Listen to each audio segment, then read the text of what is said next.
Police in Kansas City, Missouri, say it was a dispute between several people that led to the mass shooting at Wednesday's Super Bowl victory parade. One person was killed. The popular community radio host from KKFI, Lisa Lopez-Galvan, who was a mother of two. At least 22 people were wounded, about half of them children. Kids in Kansas City had the day off from school to attend the parade.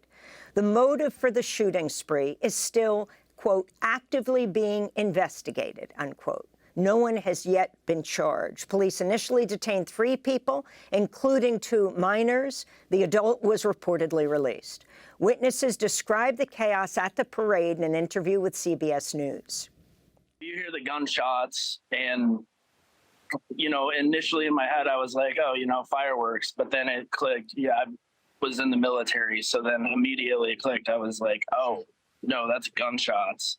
And I was like, oh, gunshots. And I looked at each other and ran towards. Yeah, we looked down and you could see the crowd start to run away. And then we saw people start to drop to, we saw people drop to the ground, and it was just a surreal event. In the first 46 days of this year, there have been 49 mass shootings in the United States. Almost 5,000 people have died from gun violence this year already, according to the Gun Violence Archive. Missouri has some of the weakest gun control laws in the country, with no universal background checks, no assault weapon restrictions, no ban on large-capacity magazines, no waiting periods to purchase a gun, and no domestic violence gun laws. Last year, Kansas City set a new high for gun violence, and the city has one of the country's highest murder rates.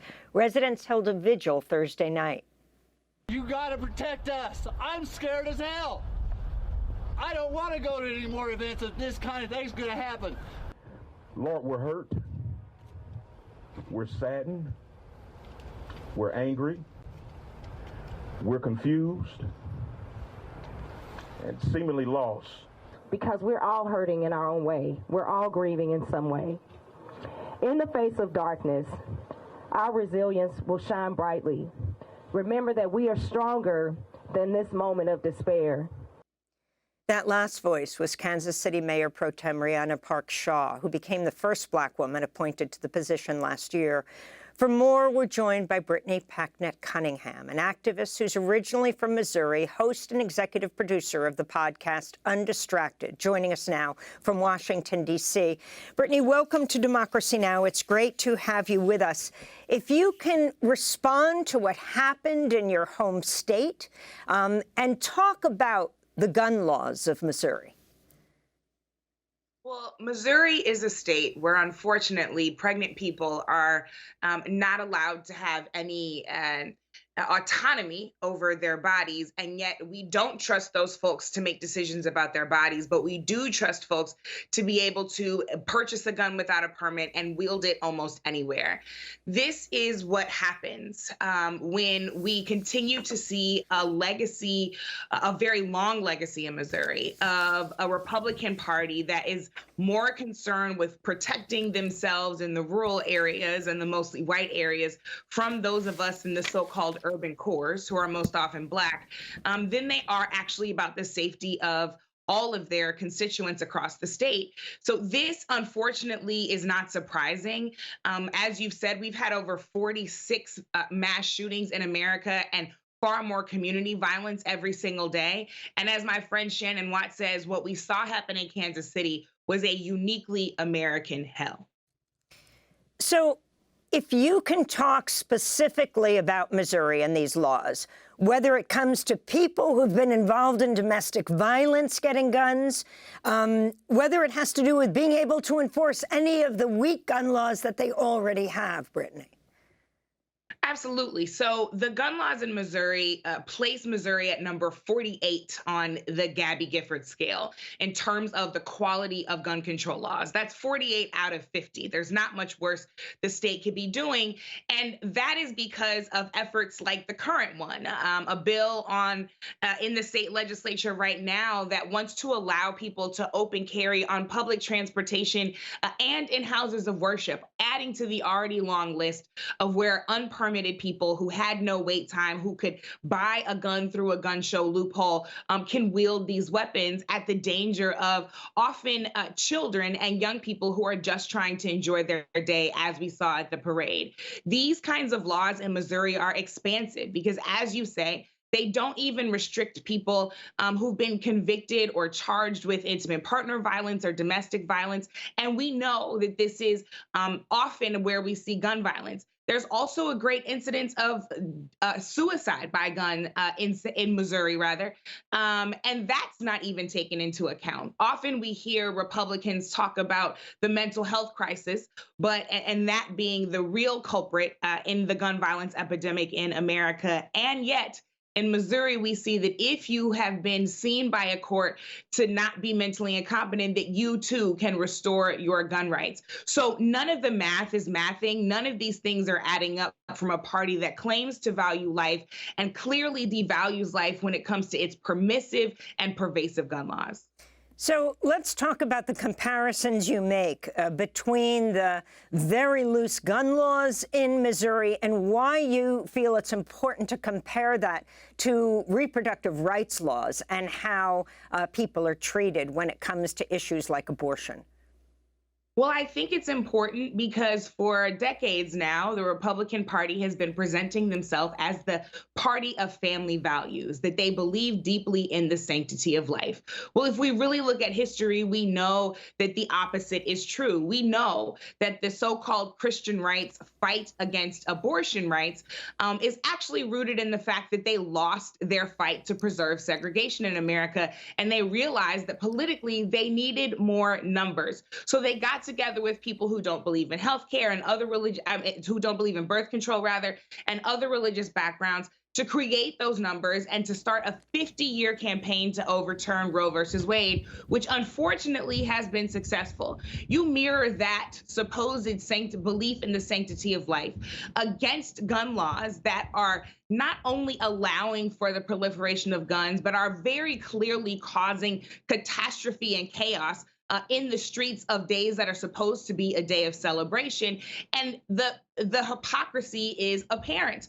So this has never actually been about the sanctity of life. It's never actually been about family values. And we constantly are calling out that segregation, that hypocrisy rather. But one thing is clear to me, that hypocrisy it doesn't matter to the GOP, that they have no shame about that. So what we have to do is make it absolutely disqualifying if you are going to run for office, to accept any money whatsoever from the gun lobby, and to be someone who is proving yourself to purport and push these kinds of lax gun laws at all costs. That should not be allowed in any state legislature, at any governor's mansion, at the federal level, the local level.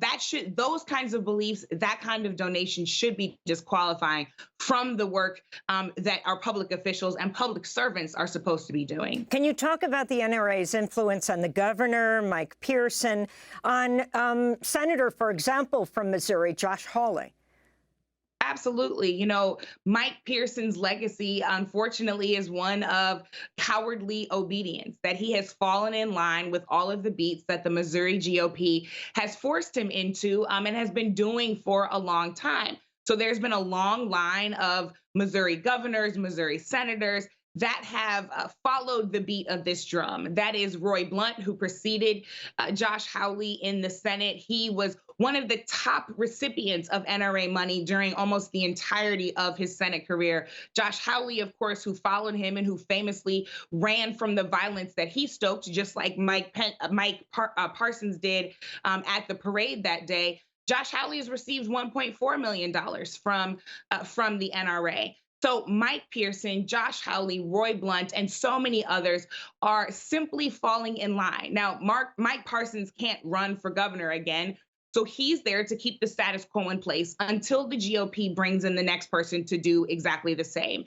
And unfortunately, these kinds of influences and that kind of money will continue to pervade not just Missouri, but the entire country if we allow it to. And finally, the terrible loss of the KKFI programmer, the well-known DJ, Lisa Galan. She was a DJ on KKFI, the community radio station in Kansas City. KKFI, well known for giving voice to grassroots activism, to communities. The fact that she is the death as a result of this mass shooting that took place in Kansas City during the Super Bowl parade. It's absolutely heartbreaking. I mean, it leaves a massive hole in the city because her listeners, her audience, that community was really held together by so much of what she talked about, so much of what she communicated, the kind of information that she was intentional about sharing, despite the fact that it would push against the status quo. And those are the kind of voices that continue to be cut down in this gun violence epidemic.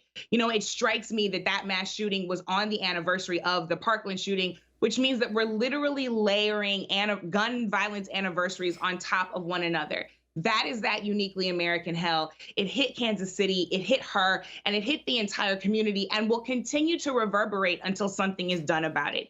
There were 800 uniformed law enforcement officers at that parade. And because police are only ever set up to respond to violence after it's happened, they did not actually prevent that tragedy despite their massive presence. So we have to take a serious look at what true public safety from the ground up looks like instead of over-policing from the top down. And part of that has to be ensuring that the flow of guns into our communities is stopped. It is absolutely the guns. And everybody who wants to make it about something else is missing the point entirely. Brittany Packnett Cunningham, activist, host, and executive producer of the podcast Undistracted from Missouri.